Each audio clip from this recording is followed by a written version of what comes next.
Es una reunión muy chiquita.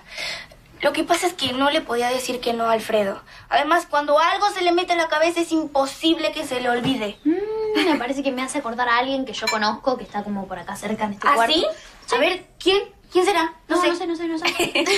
Igual, bueno, es lógico que quiera festejar el reencuentro. No sé, Luna, tu abuelo debe estar muy, pero muy feliz. Qué raro que se escucha, ¿no?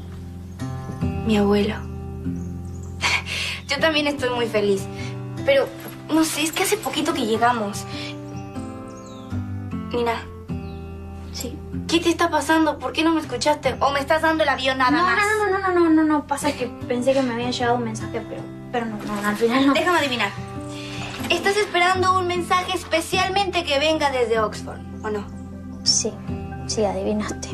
No sé, Luna, hace tan poco que se fue Gastón y yo ya lo extraño tanto. En serio que yo no sé cómo voy a hacer para aguantar un año entero sin él. Ven aquí. No te pongas triste, amiga.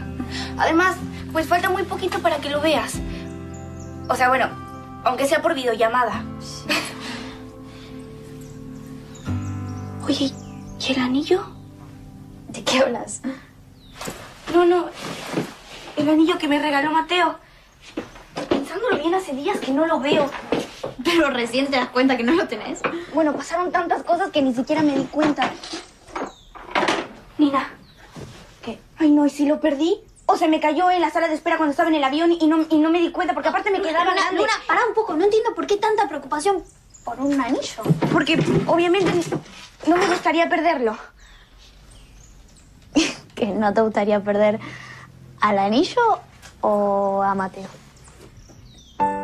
O sea, obviamente que al anillo, Nina. Además, Mateo ya es historia.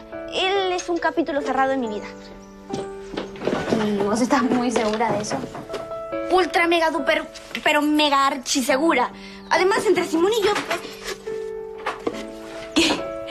Dijiste Simón. ¿Qué pasa con él? Es que cuando estuvimos en Cancún, no sé, como que algo pasó entre él y yo. ¿Y a qué te referís con eso? Nada, es que no me hagas caso. No me hagas caso porque tengo tantas cosas en mi cabeza que ya ni sé ni lo que digo. Bueno, busquemos porque...